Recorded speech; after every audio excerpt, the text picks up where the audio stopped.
I'm in an open relationship, and my wife wants to have a child with a man I can't stand to keep things fair, but I can't help but feel that this is the greatest insult a husband could endure. Short version of the story, I've been in a 5-way polyish relationship for many years. My wife wants to have a child with one specific person I don't like, and I'm unsure how to oppose it without coming across as controlling. Longer version, my wife, Lori, 34F, and I, 35M, have been together for 16 years and married for 13, maintaining an open relationship since college. About 8 years ago, we met another couple, Kyle, 34M, and Andy, 33F, who were also open and poly. We hit it off immediately. In 2012, Andy got pregnant, and after doing the math, we determined I was likely the father. After discussing the future, we had a commitment ceremony in July 2012 and have lived as a family since. At the time, Andy already had a baby with Kyle, and Lori had 2 children with me. On the periphery was Joseph, 34M, a longtime friend of Kyle's. Joseph, Kyle, and Andy had been in an intermittent intimate relationship since college. Although nothing serious, he was a regular third in their 3 ways. After our commitment ceremony, Joseph occasionally joined us for bedroom activities but remained on the fringes of our relationship. It wasn't a huge surprise when Andy's baby turned out to be Joseph's, not mine. While unexpected, it wasn't an issue. The baby became part of our family, and Joseph became a more regular presence. About a year later, a few major events occurred. Both Andy and Lori became pregnant again. Andy's baby turned out to be mine, and Lori's was Kyle's. Around the same time, Joseph had a severe motorcycle accident, losing his job and apartment. We invited him to move in temporarily to help him recover. That was a year and a half ago, and he's still living with us. Kyle enjoys having him around, both women are fond of him, and the bedroom dynamic works well for them. 3 days ago, Lori hinted at a serious conversation she wanted to have. After some discussion, she admitted she wants another baby, Joseph's baby specifically. She proposed going off the pill and having Kyle and me use condoms until Joseph impregnates her. Her reasoning? She loves him and feels it's only fair since Andy has a child with each of us. The idea was apparently Joseph's. He feels left out because he doesn't have a child with Lori. While I see this as a childish notion, having a baby to fulfill some sense of fairness, I have deeper concerns. First, we already have 6 kids, which is overwhelming. I thought we were done having children and don't want more. Second, Joseph isn't committed to us. The rest of us underwent a commitment ceremony to solidify our bond, but he hasn't. The biggest issue is that I don't like Joseph. I never have.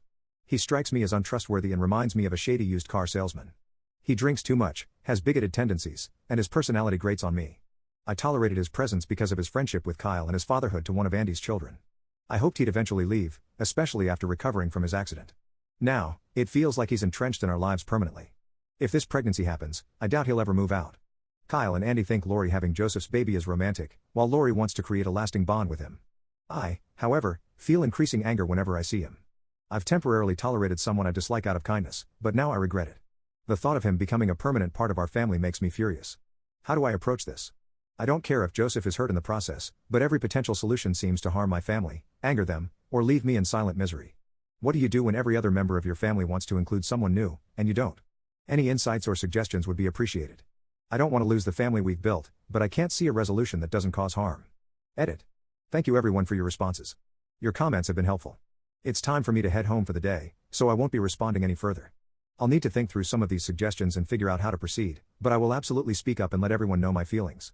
It may be too late, and the damage may be unavoidable, but it has to happen. Edit. After I got home, I told Lori that we needed to talk and have a serious discussion before there was any more talk about babies. I also told Andy and Kyle that we needed to have a meeting in the morning to discuss Joseph, but that I didn't want to get into it tonight because he and all the kids were home. They quickly figured out that I'm not happy with things, and we'll hash it out tomorrow after Joseph heads to his morning rehab visit and the older kids go to school. Update 1 day later. Wow, where to begin? We had the discussion this morning, and it went about as poorly as expected. I began by clearing the air about my feelings for Joseph.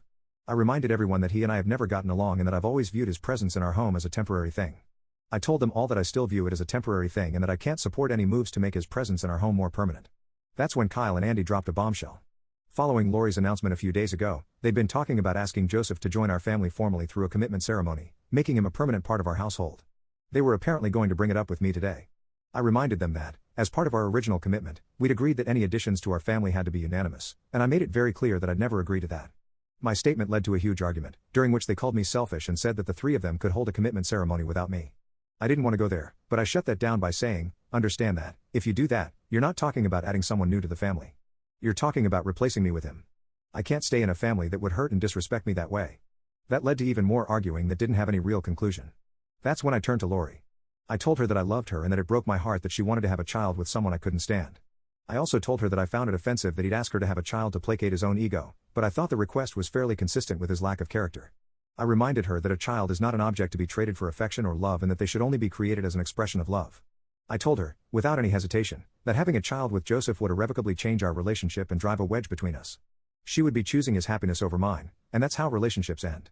She was crying the whole time, and when I was done, she called me selfish and mean.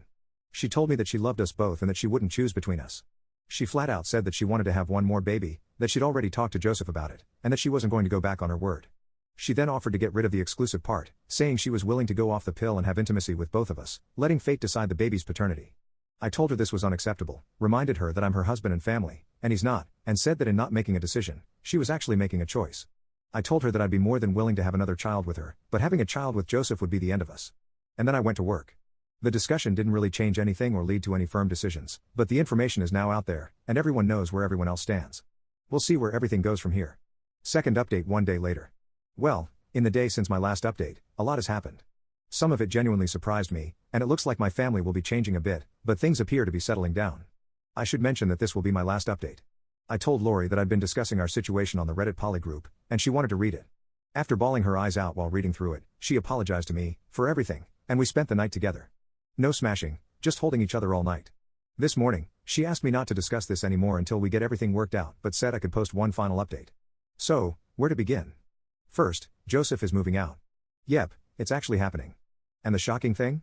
It was his idea. He finally demonstrated some of that nice guy personality that I've never been able to connect with. I knew Joseph would be home when I returned from work yesterday, and I was honestly expecting the worst. I was sure someone would have clued him in on our conversation and expected him to react with his usual prick persona. It didn't happen. Instead, a few minutes after I got home, Joseph walked into my room and asked me to join him in the backyard for a conversation. I was expecting a fistfight but got an apology instead. He admitted that we've never gotten along and that he's never liked me either, but said he didn't feel right about coming between me and Lori. He went on to talk about how happy his son is in our family and how he didn't want to destroy that dynamic. At the same time, he expressed how much he loved living with his son and how he really didn't want to go back to seeing him only once a week. I'd never thought about that. In the end, he proposed a solution that I accepted. There's a nice apartment complex about 2 blocks from our house, and he wants to get an apartment there once he lands a job. He's pretty good at what he does and already has some job leads, so he anticipates that will happen pretty soon. He can visit our house whenever he wants during the week, I'm at work anyway, and can spend up to 2 nights a week here to be closer to his kid. If he plays it right, he could still potentially see his son 7 days a week while I only have to deal with him for 2. It's a great solution that gives us both what we want. He's also already told Lori that he doesn't want to have a baby with her, so that's now off the table.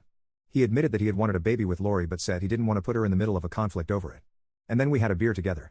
I didn't even complain when he handed me one of his pisswater Coors Lights, totally not kidding, this guy really does fit certain stereotypes. My low opinion of the guy went up a notch.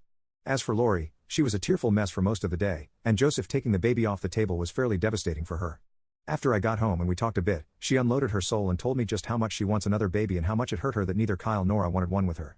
And then she felt even more hurt when neither of us even noticed how much it was affecting her. After several hours of talking, we came to an agreement. We're going to have one more baby, but we'll wait another year for it. And, interestingly, she wants it to be mine, not Kyle's or Joseph's. Kyle apparently doesn't have a problem with that at all. So, what about her relationship with Joseph? Well, here's where polyamory and open relationships can get complicated.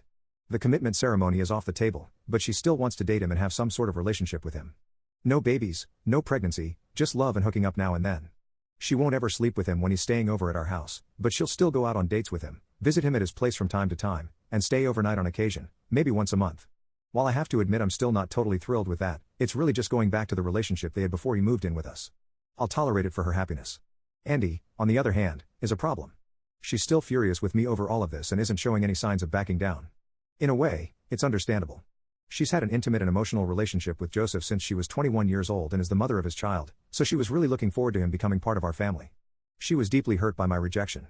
Kyle told me last night that she even talked about leaving the family over it and moving in with Joseph, but that it was just angry talk. Right now, I'm only getting cold stares and slammed doors from her.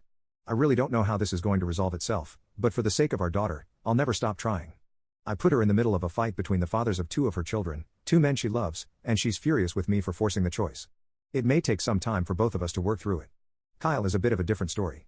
He admitted that he knew Joseph and I didn't get along and apologized to me for not talking to me sooner to make sure I was okay with everything. He apparently blames himself for the arguing, thinking it was his job to run interference since Joseph was originally his friend and I'm a life partner in his family. I told him not to worry about it because it was my fault for not bringing it up myself. Then we had a beer, Sierra Nevada West Coast Porter this time. Kyle has much better taste. So, with that, I'm going to wrap this up. I'd like to thank you all for your insights, commentary, and for putting up with my venting. Posting here gave me a place to mentally work through some of these issues before I broached them with my family, and it probably saved me from making some very ugly comments and choices. I genuinely appreciated reading your responses, and I know Lori found many of your comments eye-opening and insightful as well.